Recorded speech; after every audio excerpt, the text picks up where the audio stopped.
Hi everyone, I'm Cheryl Mahoney. I blog at Tales of the Marvelous, that's marveloustales.com, and I'm also the author of the Guardian of the Opera trilogy, a retelling of the Phantom of the Opera. So today I'm here to talk about a different Phantom of the Opera book though. I'm going to do a review of Gaston Leroux's Phantom of the Opera, the original one that created the story and that everybody else is retelling and retelling ever since.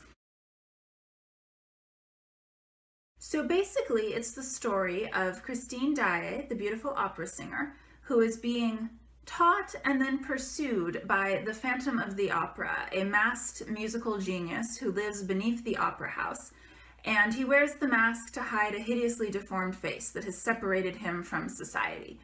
Things go fairly sour between him and Christine, especially once she realizes what his face actually looks like.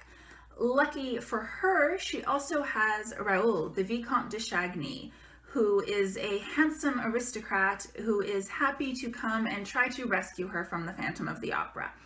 Chaos ensues, a chandelier falls, people die, may or may not be killed. There's some interesting debate about that. And should I tell you the ending? I mean, can I spoil a book from 1909? You've probably seen the play, you probably already know. There's some confrontations in the final lair, and Christine and Raoul are able to escape. The Phantom has some redemptive moments there first. And that basically is the story, as it is in Leroux, as it is in other versions, as it is in fact in my version. The Phantom is not on the page very often. I'm kind of inclined to think that because Weber was the first one, he invented this, he didn't really realize which part of the story was most interesting. And it was everyone else afterwards who was like, oh, that Phantom character, he's the one that people are really finding intriguing. Let's shift the focus there. I think Leroux intended Raoul to be the focus, at least at first. He wrote this as a serial, and you get the sense that it shifted, well, I get the sense, that his focus himself shifted a little bit halfway through. Raoul is not a very strong or forceful character.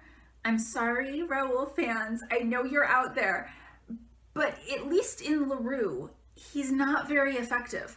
So halfway through the story, we end up introduced to the Persian, who's a bit of a mysterious character who very rarely gets to be in later versions. He is in fact in my version, just so you know, but he shows up later on, second half loosely, and is one of the main drivers of the story for the final climax.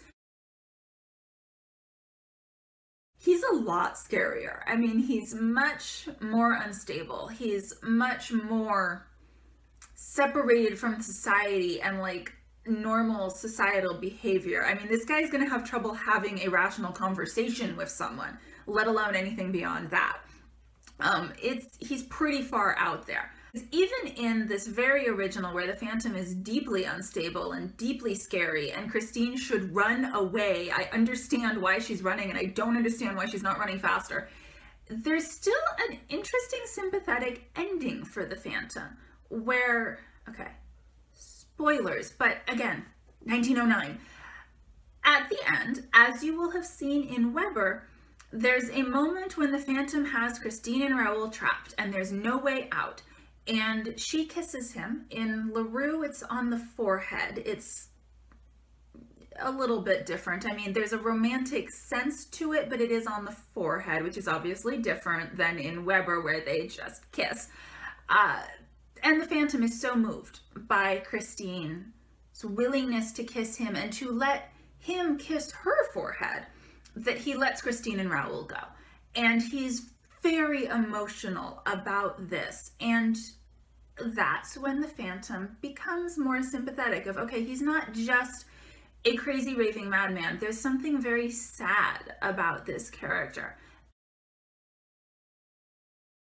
Something interesting struck me on this most recent time that I don't know if I'd fully thought about before. I think I must have, because unreliable narrators are a big part of my retelling. But I don't know if I'd ever quite thought through how deeply unreliable Leroux's novel is on so many levels.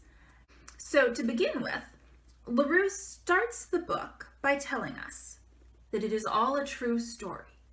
I'm sorry, it's not. And he carefully researched it. What Leroux has kind of done here is turn himself into a character in his book, because this little introduction where he says it's all true, he signs it Gaston Leroux. He doesn't sign it under some false name as making an investigator the character. He makes himself the investigator and therefore a character. And now, instead of having authority as the author to say this is what happened, he's just reporting what other people told him happened. And I don't know that I believe all of the people who told him things. I think a lot of them have reasons to shade things a little bit, or may just have a bias themselves. Christine actually tells a lot of the story to Raoul. That's an extended sequence, and we don't actually see her under the opera house with the Phantom, taking his mask off, seeing his face, all of that. You know, we're not in that scene. We're just hearing how Christine tells it to Raoul. And she's telling this as a chorus girl, basically. She's trying to become a diva of the opera, but she's basically a chorus girl. I mean, that is not a good social position. To this aristocrat who she wants to marry. I mean, she ultimately marries him at the end of the story. And they're in a very imbalanced relationship at this point, just based on their social standing, and weird things have been happening, and he knows weird things have been happening, and he's trying to figure out the weird things. And then she tells this story. Now, just to be clear, I think Leroux intended us to believe Christine. I'm reading it saying she has a lot of reasons to tell this story a particular way. I mean, and the end result of this story is that Raoul says, I will take you away from here, let's get married. When a nobleman at the time would not have married a chorus girl. It would have been extremely unlikely because the class division was too significant. So, do I believe everything Christine said about what happened? I'm not sure that I do.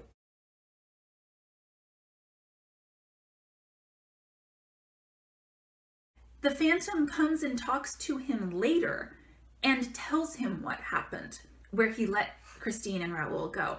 So the chain of the story here is that Eric, the Phantom, told the Persian, who told Leroux. Leroux mentions he went and interviewed the Persian about this, and Leroux is now telling us. That is a long chain.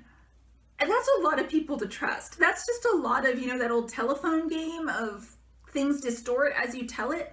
That is a long chain, even if they all are trying to tell the truth. Maybe it didn't happen that way. I mean, you can argue that maybe, in fact, the Phantom and Christine had a much more romantic kiss, and the Persian was like, oh, that's weird. I'm not going to tell the story that way. I'm going to tell Leroux that it was the forehead because I'm kind of uncomfortable here.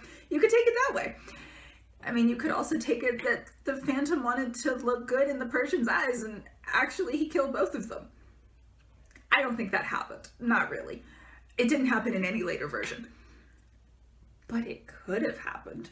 We don't know. And I find that really very intriguing. And I kind of wonder if that's one reason this story has been retold so much, because it was not told very definitively to begin with. So it's really easy for retellers to say, well, I think I'll just change it. I mean, every version of Jane Eyre ends up with, oh, I'm gonna give spoilers, but it's an even older book. It ends up with Jane and Mr. Rochester married. I mean, I don't think there's a version where they don't.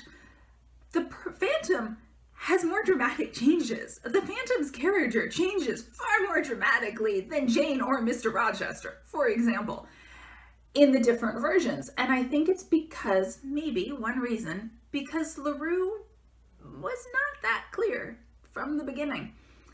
And I think that's kind of cool. And that's really cool as a reteller, I can say for sure, because it opens a lot up. And I will say, if you have not read my book yet, it explores unreliable narrators. Some things are not happening the way people are saying they're happening. And I hope that's intriguing, because I have not really seen that aspect directly explored in a lot of other versions, even though it's all right there. Go figure.